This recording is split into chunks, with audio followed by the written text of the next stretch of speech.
Welcome aboard to Florida.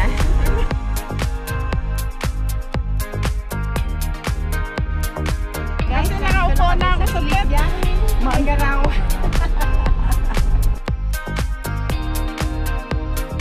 Palabas na kami ng EDSA.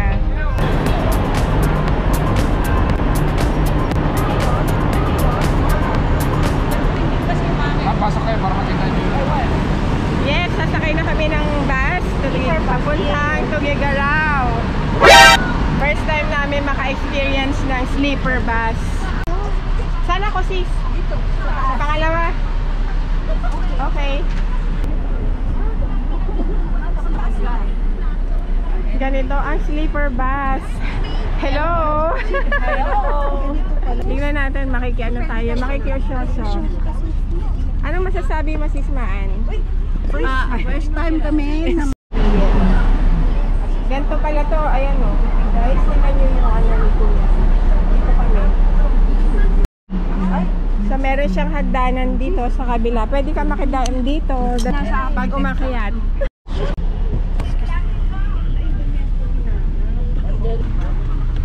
Guys, nakaupo na ako sa sleeper bus ng Florida.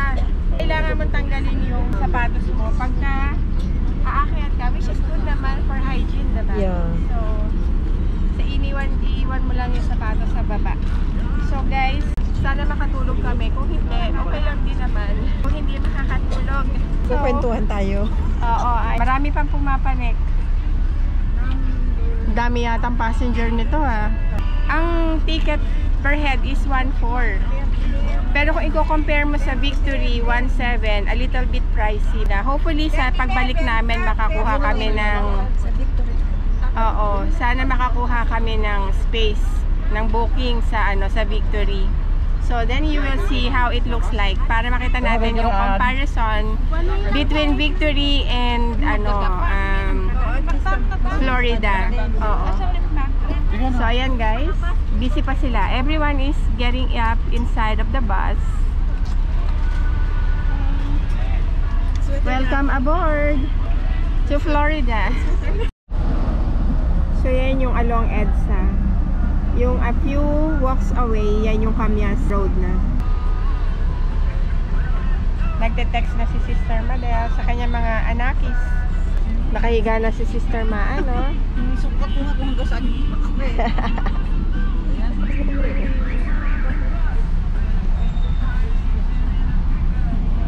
Kulay pink talaga ang color ng Florida bus. Guys, paalis na kami. Okay ka lang dyan, sis? Palabas na kami ng EDSA. Kayo guys, nakasakay na ba kayo sa sleeper bus?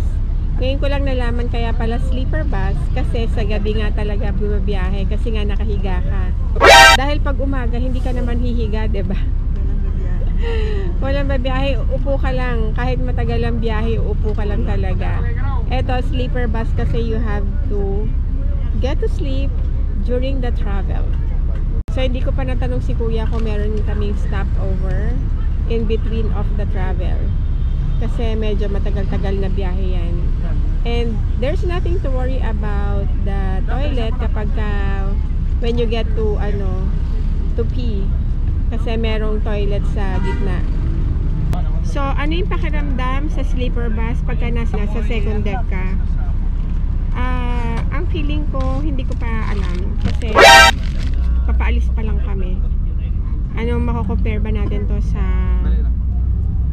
airplane? Pwede, parang ganun. Kaya lang medyo mas maalog to at magalaw ng konti comparable sa airplane. Anong pakiramdam, Sister Madel? Nakapanibago na. Parang nahihilo ka ba? Hindi naman. Hindi naman, buti naman. Parang nakapanibago lang Parang nakapanibago lang kasi parang magalaw. Nasa taas ka kasi. Oh, first time eh. Naka-elevate tayo eh. So, sinuot ko na din yung jacket ko kasi para mamaya hindi ako maghahanap ng jacket kasi baka malamig mamaya.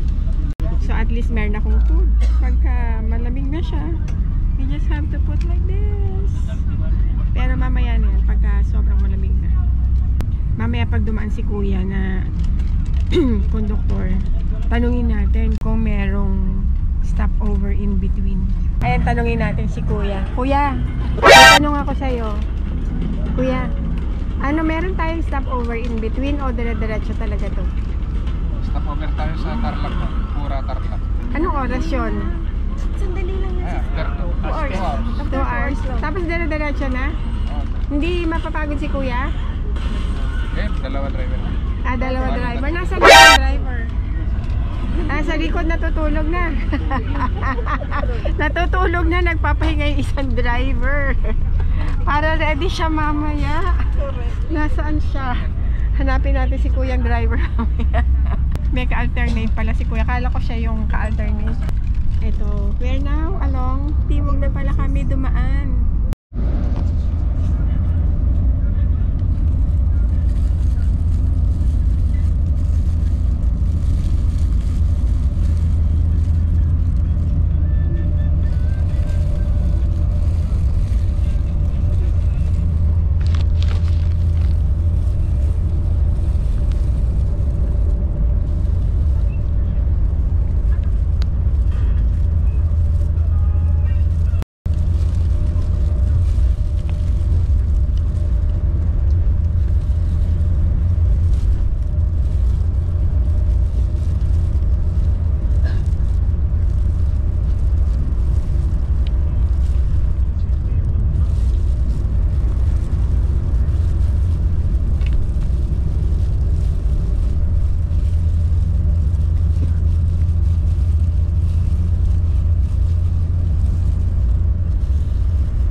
Guys, stop over muna kami dito sa Gerona, Pura, sa Tarlac.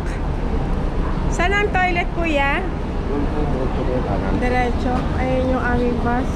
Stop over sila dito yung mga bus. Kuya, saan ang toilet? Ay, hindi po po Ay, alam. saan ang toilet, kuya? Dito. Ayan, mag-ano tayo. CR muna tayo, guys. Ang init bigla paglabas ng bus. So, ayan. Let's CR muna. Sobrang naihina ako. Ito yung CR nila. Ang ganda. Ang laki, oh. Wow.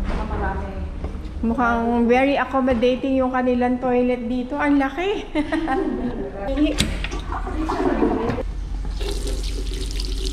Spacious yung kanilang CR. Meron pang flower. Luwang, oh. Pati dito, ang luwang, oh. Ilang oras lang yung biyahe natin? 2.5, no? 2 hours and 20 minutes. From Cubao to Tarlac. Ang bilis, diba, ng biyahe? Guys, sobrang mabilis and very, very safe naman. Yung aking pagkain kanina, na-enjoy ko habang kumakain ako ng dinner. Very comfortable naman. Parang feeling ko nagpipiknik lang ako. Yan, tapos na sila mag-toilet. Yung mga kasama ko, aking mga sisters. Dito pala ang daan? From here, diretso na kami sa sa Tuguegarao. Wala nang tigilan.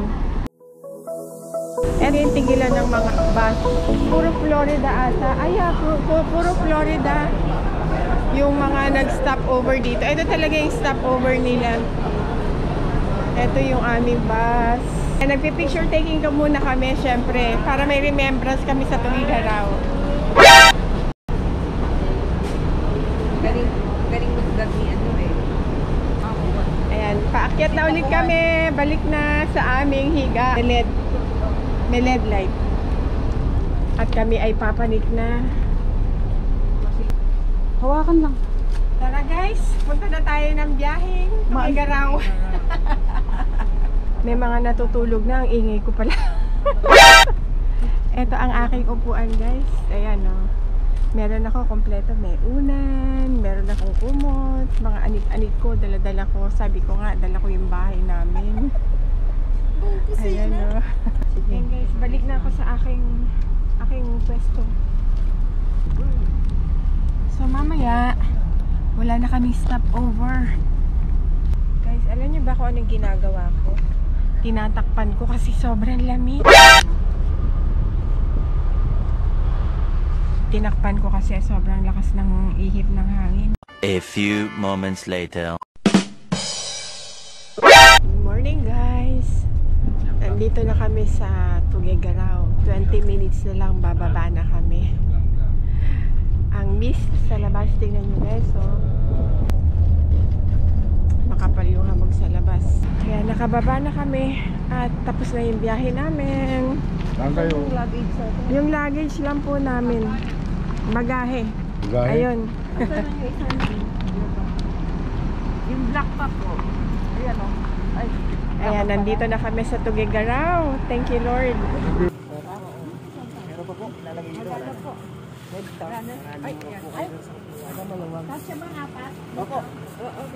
So, yung mga experiences namin ng pagsakay ng Florida, actually, okay naman siya kung ano yung feeling kapag ka nasa loob ka ng sleeper bus kapag ka umaandar ka. Okay naman siya kapag ka umaandar na. Pero yung first time na kasi nasa second deck kami eh.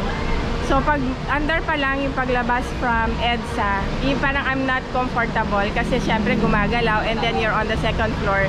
So sanay kasi tayo ng eye level yung sinasakyan natin, 'di ba?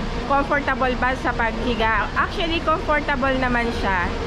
At kung ano yung mga experiences namin during the travel, hindi ako talaga nakatulog ng maayos. Talagang hindi ka makatulog ng tuloy-tuloy. So yun lang guys. Magandang experience din kasi they are driving very safe, although mabilis, but they are very safe and we thank God we arrived safely sa Tuguegarao. Napakaganda ng very smooth naman. Tsaka when you travel, don't forget to bring jacket or na mas maganda may hood kasi malamig talaga sa loob ng bus. So yun lang, you may also eat before you leave. Try nyo ding sumakay at mag-enjoy kayong mag-travel. Try to explore. Pag wala kayong sasakyan, papuntang Baguio, sa lahat kasi sa north pa lang merong mga sleeper bus eh. So guys, yun lang. Thank you so much for watching. If you're new to my channel, don't forget to like, share, and subscribe. At para updated kayo pagka meron akong mga bagong video. Thanks so much. Always choose to be happy and be a better person every day. Bye. God bless everyone.